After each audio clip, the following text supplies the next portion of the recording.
Hi everyone, in this video is tuturuan ko kayo kung paano natin i-approach yung market kapag bukas na pagbukas ng trading view natin, ano ba muna yung gagawin natin, yung mga ganyan, okay? Tapos tuturuan ko na rin kayo kung ano yung pwede nyong gawing technique if hindi nyo nasabayan yung first entry nyo, okay?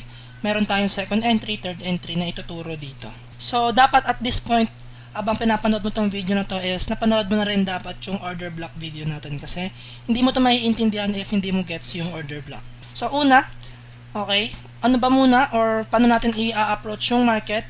Kailangan sa higher time frame is ma-identify na agad natin if ano yung overall trend, okay? Kung ano ba yung ginagawa ng market natin, ganyan, okay? Dito, pwede ka muna mag-identify ng mga point of interest natin, right? Meron tayong support and resistance dito. Okay, then expand natin if valid dynamic support and resistance siya. Yes, meron tayong dynamic support and resistance sa area niya na to. Then if i-check natin siya ngayon, okay, lagi nyo rin tatandaan guys, pag nagpa-plot kayo ng mga point of interest, okay, una nyong gagawin, identify the trend muna, tapos identify nyo kung saan possible mag-react or magre-reverse yung market. So ayun lang guys, basic way ng pag-identify ng mga support and resistance as point of interest lang, okay? So dito meron tayong support and resistance, okay? So pwede pa natin to i-expand dito. Check natin if naging resistance and support na ba siya noon. Yan, pwede pa natin to i-expand dito. Yan. So dito naging support na siya dati. Naging resistance na rin siya dati. Tapos naging resistance na rin siya dito. So, itong mga tinitingnan nating area is mataas yung chance for reaction, okay? So, dito, mataas yung selling volume natin, okay?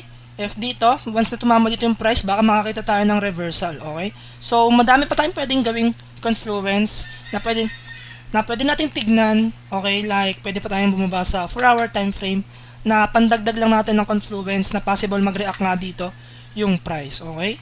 So, dito, if i-check natin, nagkaroon tayo dito ng change of character, right? Then, break of structure, okay? So, dito, if nirefine natin to, meron tayong 4-hour order block dito, right? Then, i-expand lang natin siya ngayon, okay? So, expand lang muna natin to. So, ngayon, malakas na tong area natin kasi meron tayong hindi pa nababalik ang order block na possible yung respeto once na tumama na dito yung price, okay? So, now, alam na natin yung mga point of interest natin kung saan tayo magte-trade. Ngayon, ang next natin gagawin is yung pagre-refine, okay?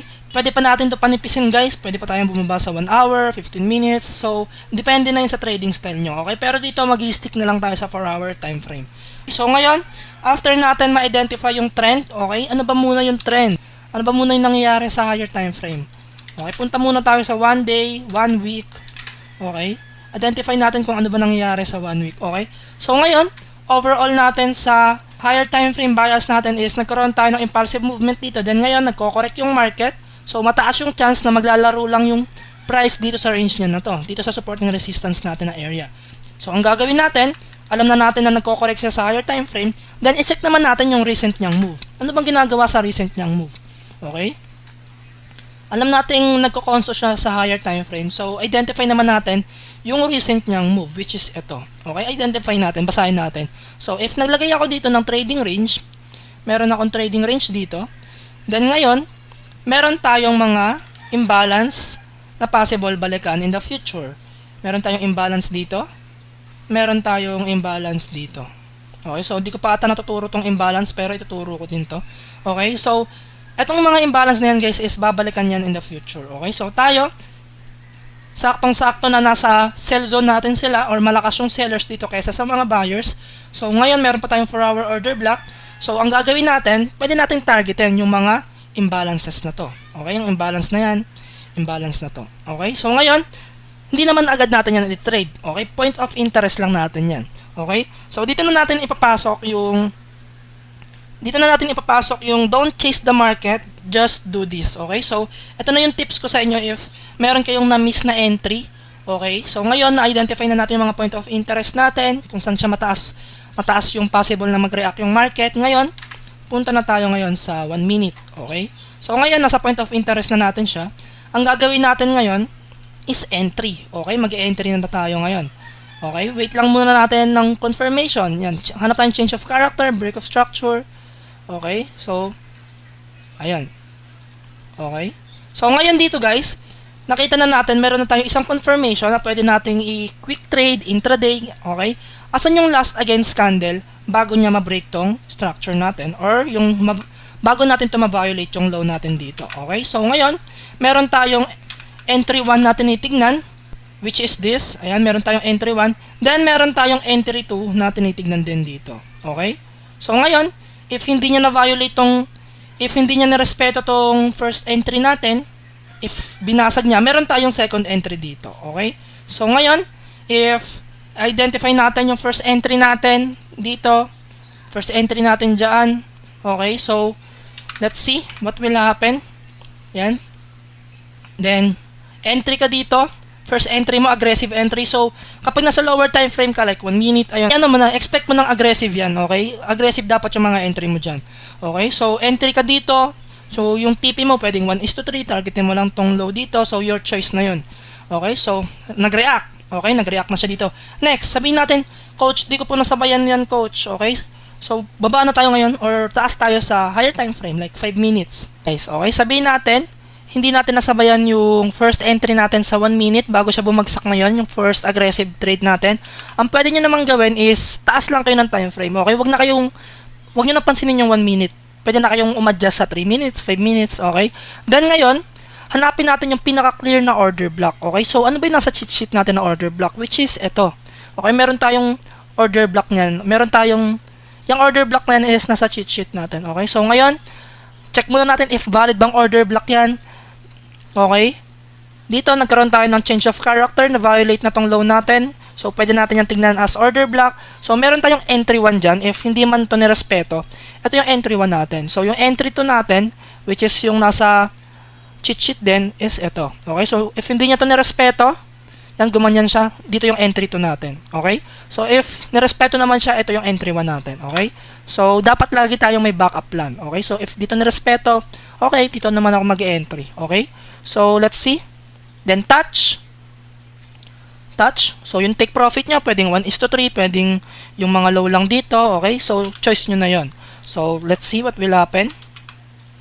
Then, bumagsak yung market. Okay? So, then, let's say, coach, hindi ko po nasabayan yung 1 minute dito na trade natin. Tapos, di ko rin po nasabayan yung 3 minutes trade natin dito. So, ano na pong gagawin ko? Okay? So, ngayon, pwede ko ulit umakyat ng time frame. Diba? 5 minutes. Okay? So, hanapin natin kung saan ba may mga break of structure. So, dito meron na tayong break of structure. Right? Meron na tayong break of structure dito. Meron na tayong break of structure dito. Meron na tayong break of structure dito. Okay? Naka-base tayo guys sa 5 minutes ha. Wag niyo papansinin muna yung sa higher time frame. Okay? So, tradable siya any time frame guys. Okay? So, pwede nyo siyang gawin 1 minute, 3 minutes, 5 minutes, 15 minutes, 1 hour, 4 hour. Okay? So, ngayon, binibigyan ko lang kayo ng tips na pwede nyo gawin if hindi nyo nasasabayan yung mga first entry nyo, second entry. Okay? So, identify natin kung nasaan yung order block. So, dito meron tayong order block, right? So, let's see if anong mangyayari. So, check muna natin if valid ba siyang order block. Okay? Dito nag-retrace siya. Then nag-break ng structure, which is BOS. Okay? Delete ko lang muna itong mga to. Ayan, nag-BOS na tayo dyan. Nagkaroon na tayo ng BOS dito. Nagkaroon na tayo ng BOS dito. Then ngayon, mag-expect tayo ng retracement sa kanya. Okay? So, ito yung order block natin. Okay? So, ngayon, mag-expect na tayo ng retracement sa kanya. Okay? So, ngayon, alam na natin kanina na walang impulsive na dire-diretso lang pababa, magre-retrace muna yung market bago siya bumagsak. Okay? So, ngayon, ayun yung plano natin sa kanya. Magre-retrace ba muna siya dito bago bumagsak? Pero, if hindi niya ito nirespeto, ito yung second entry natin. Okay? Itong order block natin dito sa taas. If hindi niya ito nirespeto, binasag niya to, dito tayo mag-entry. Okay? So, if talo tayo 1% dito, okay lang. Then, magre-risk ulit tayo ng another 1% dito. Okay? So, tuloy natin yung plano. Yan, ayusin ko lang to. Then, touch. Okay.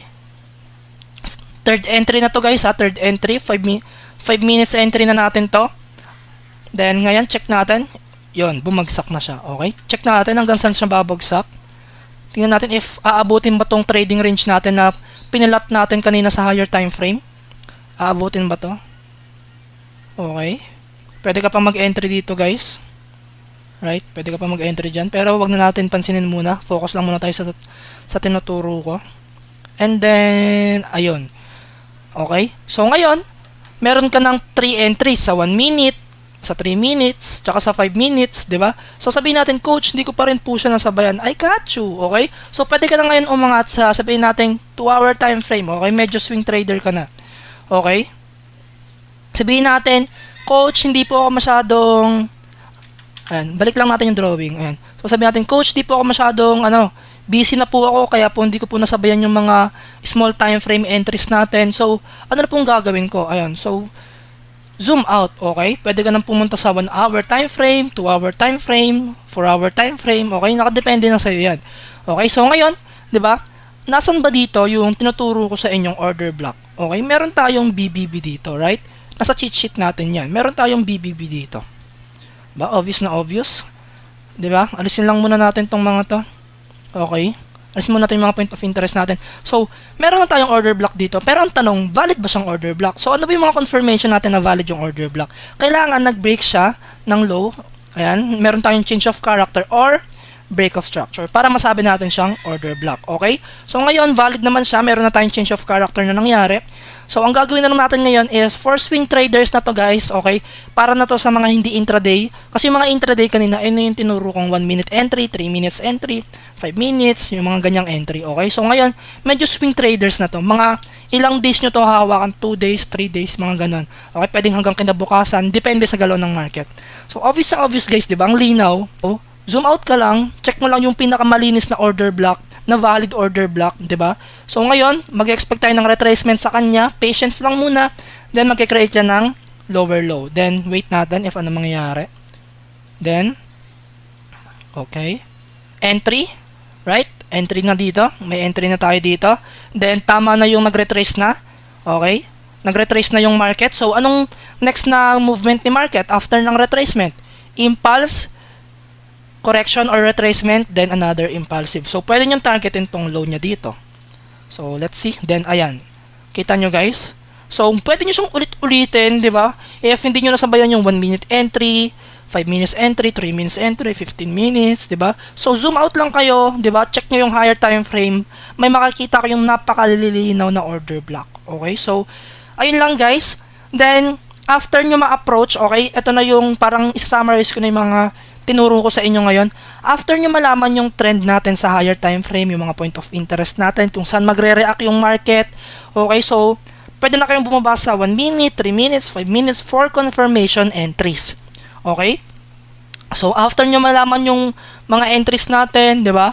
So, nakadepende na yun sa trading style nyo. Hindi naman kayo lahat is 1 minute nagtatrade, 3 minutes nagtatrade, di ba? So, iba-iba tayo ng schedule, di ba? So, doon na rin papasok yung trade management, okay? So, pag naka-entry kayo, paano yung trade management nyo? Ayan, di ba? So, tinuro ko na yung paano mag-trade management. So, after nyo ma-identify yung mga point of interest, yung trend sa higher time frame, baba lang kayo sa lower time frame para mag-refine ng entries. Then, after nyo magkaroon ng entry, pwede na kayo mag-trade management. So, if fit ba sa inyo nag-trade management or hindi, so, explore nyo na lang. Siyempre, iba-iba tayo ng magiging resulta or journey dito sa trading. Hindi porket nag-fit sa akin yung yung pagte-trade management na tinuro ko sa inyo is mag-fit na rin sa inyo. So, yung iba sa inyo siguro is mag-fit din. Okay? So, explore nyo na lang guys. Okay? Then, yung tinuro ko sa inyong don't chase the market, tapos gawin nyo yung mga tinuro ko kanina. Yung pag di nyo nasabayan yung first entry sa lower time frame, taas lang kayo ng taas ng time frame para mas nakikita nyo yung galaw sa higher time frame. Okay? Kasi if puro 1 minute lang kayo ng 1 minute, magulo yan di ba? Baka yung sa 1 minute mo is tapos na pala yung break of structure dito sa 1 minute, di ba? Nabalikan na yung 1 minute. Pero yung 5 minutes di mo nakikita, napaka-safe pa ng 5, napakalaki pa pala ng 5 minutes order block dito. So naka-focus ko lang sa 1 minute. So ang gagawin mo, dito ka mag-entry sa 1 minute order block na dito. So ang mangyayari, masusundot ka, sabay babagsak, okay? So after mo hindi masabayan yung 1 minute entry, akit ka lang na akit ng time frame para mas malinaw yung order blocks, okay? So, ayun, to summarize lang ulitin ko lang. Identify the trend sa higher time frame, gamitin yung lower time frame for for confirmation and entries. Tapos huwag kakalimutan mag-trade management. Tapos laging tatandaan, huwag maghahabol ng trades kasi alam naman natin, di ba? Like ano naman sinasabi sa inyo, yung galaw ng market is zigzag, okay? So, kung mag-e-entry ka dito, kung di mo nasabayan tong first entry mo dito, tapos nakita mo nag-breakout, tapos dito ka nag-entry, mabe-break even ka lang yan kasi magre-retrace yan, okay? Kasi may second order block yan dito. So, doon yan tapos doon yan magre-react, okay? So, ngayon, ang gagawin mo na lang is practice, familiarize mo yung sarili mo sa mga entries, 'di ba? Sa pagre-refine, sa pag-identify ng trend. So, sana guys, madami kayong matutunan in this video. Yun lang. Peace!